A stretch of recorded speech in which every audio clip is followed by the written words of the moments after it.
Hello guys, the depth queen स्वागत करती है अपने डार्क डेप्थ वर्ल्ड में।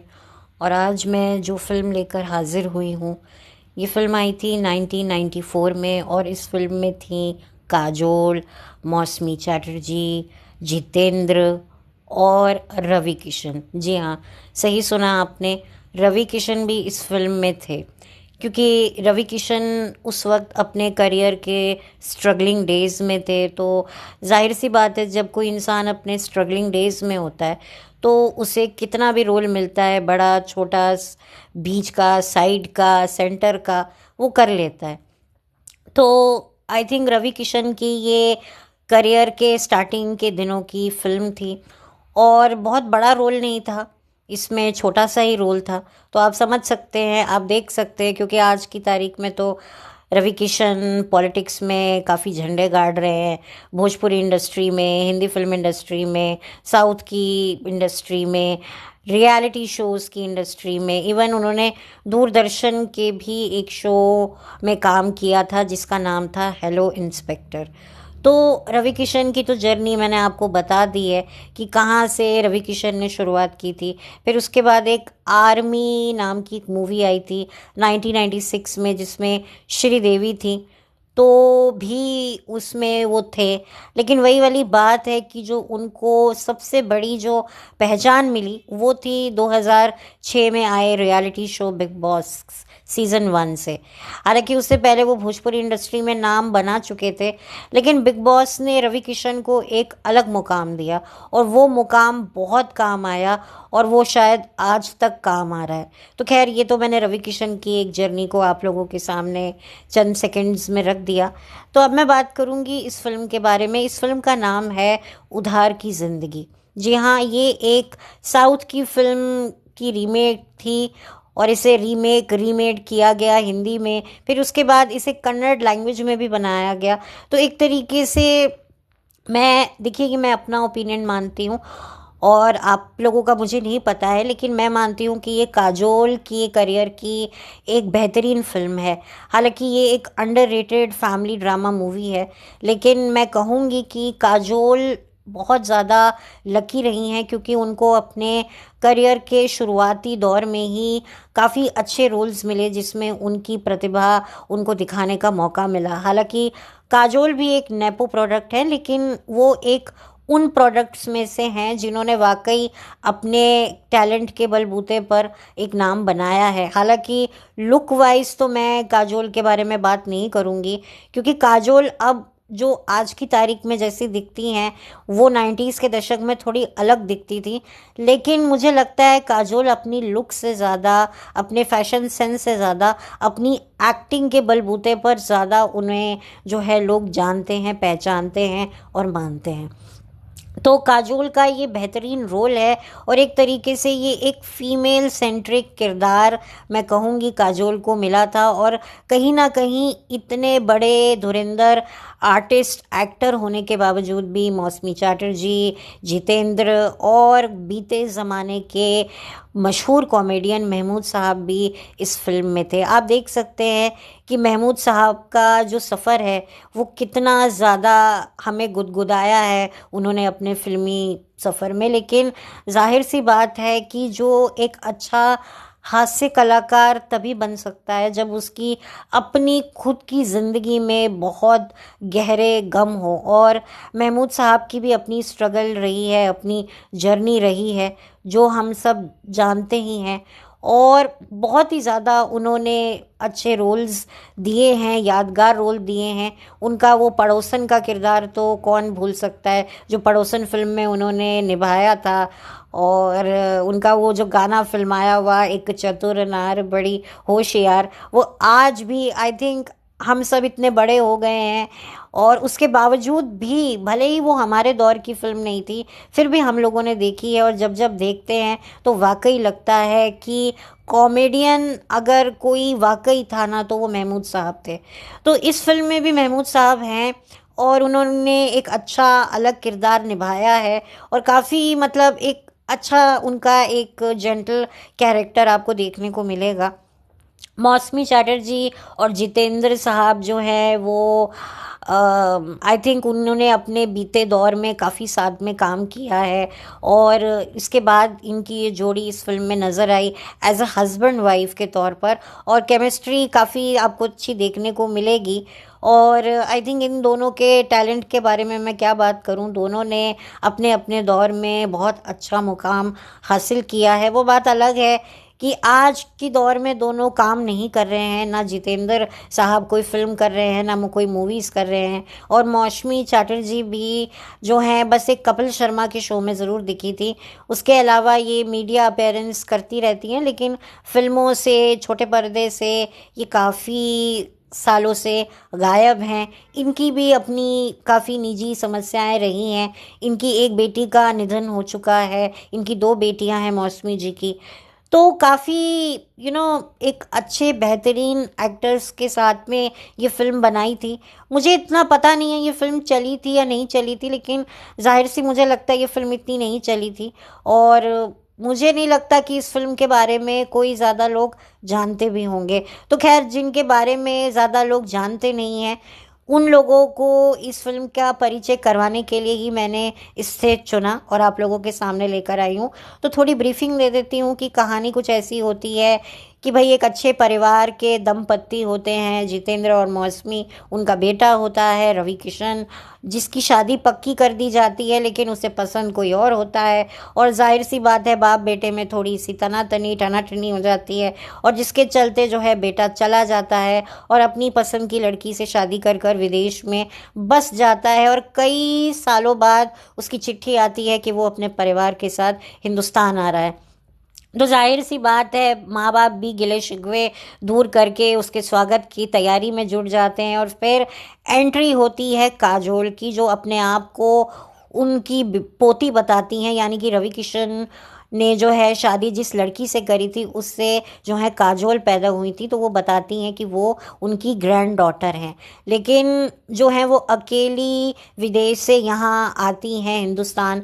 तो ये देखकर थोड़े हैरान होते हैं, लेकिन फिर बाद में जो है उसे जो है वेलकम करते हैं, और काजोल भी धीरे धीरे उस घर में अपने पर्सनालिटी से, अपने संस्कारों से दिल जीतने लगती हैं। क्योंकि जाहिर सी बात है जब कोई इंसान विदेश से आता है, जो विदेश में पैदा हुए बच्चे होते हैं, उनको लेकर एक हमारे अंदर एक कॉन्सेप्ट होता है कि भाई इनको क्या पता, ये लोग कैसे एडजस्ट करेंगे हिंदुस्तान में, और ये बात सही भी होती है क्योंकि विदेश का माहौल बिल्कुल अलग होता है। लेकिन आप लोगों ने ये नोट किया होगा कि जो बच्चे विदेश में पैदा होते हैं, जो हिंदुस्तानी विदेशी बच्चे होते हैं, जो माँ बाप जिनके हिंदुस्तानी होते हैं लेकिन वो वहाँ पैदा होते हैं, उसके बावजूद भी जो उनके माँ बाप होते हैं ना, उनको बहुत अच्छे से अपने कल्चर के बारे में सिखाते हैं, समझाते हैं, और वो जो बच्चे हिंदुस्तान में रहते हैं उनसे भी ज़्यादा रिलीजियस संस्कारी होते हैं। तो ये बात जो है काजोल के स्वभाव में भी देखने को मिलती है। धीरे धीरे सब लोग अपनाने लगते हैं।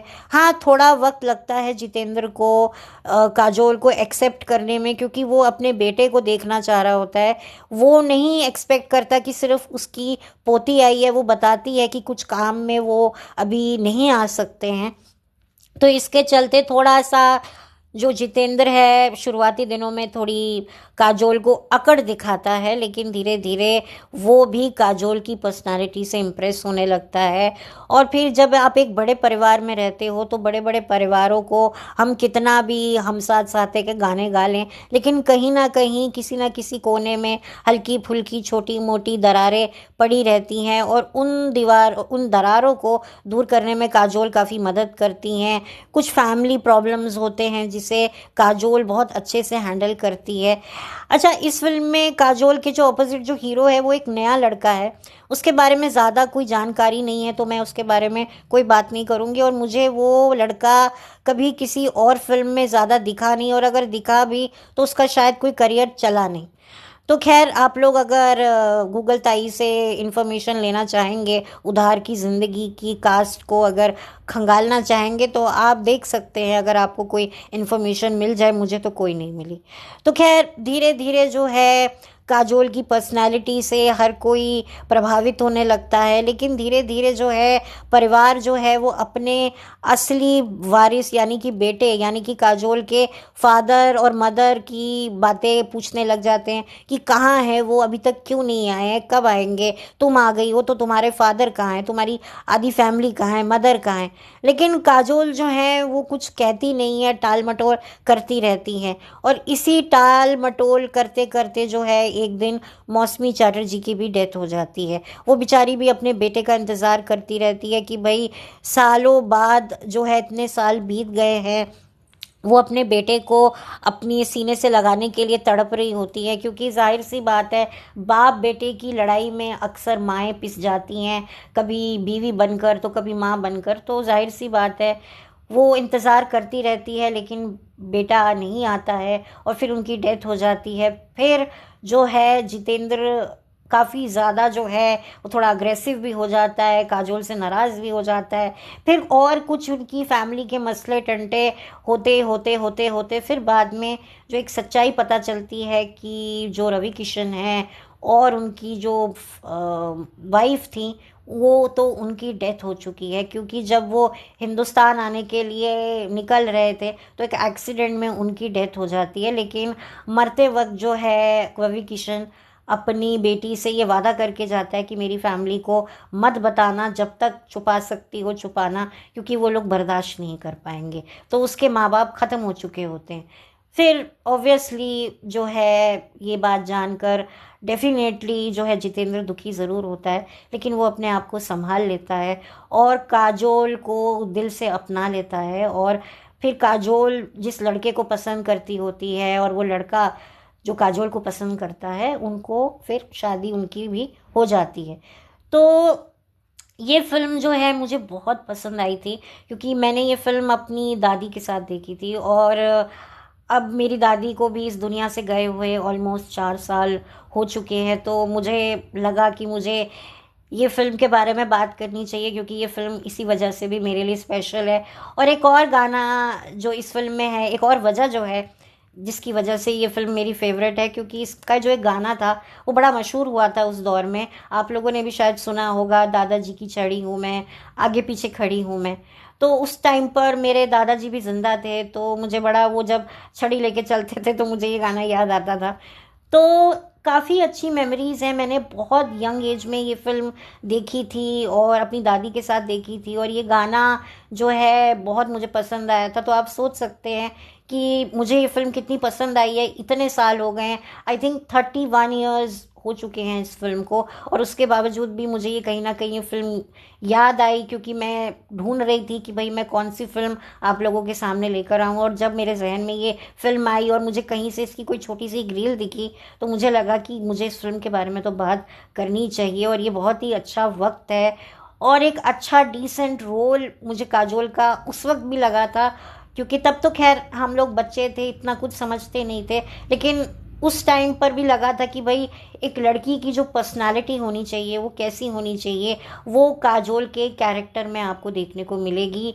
और काफ़ी अच्छा कैरेक्टर था कि एक लड़की कैसे अपने फादर की रिस्पॉन्सिबिलिटीज़ को कैसे उठाती है। क्यों अक्सर हम लोग जो है, खैर आज तो ये ज़माना नहीं है, लेकिन उस वक्त लड़कियों को लेकर एक अलग थॉट प्रोसेस होता था। लेकिन इसमें काफ़ी कहते ना एक फेमिनिज्म को भी बहुत अच्छे से प्रमोट किया गया है, जो मुझे लगता है आप लोगों का पता नहीं है। तो ये फिल्म बहुत ही साफ़ सुथरी है, परिवार के साथ बैठ के देख सकते हैं। जो आप लोग एक फैमिली वैल्यूज़, मॉरल वैल्यूज़ को अगर आप ढूंढ रहे हैं, और 90s के एरा में भी काफ़ी अच्छी डिसेंट फिल्में बनती थी, वो बात अलग है कि भले चले ना चले लेकिन लोग बनाते थे।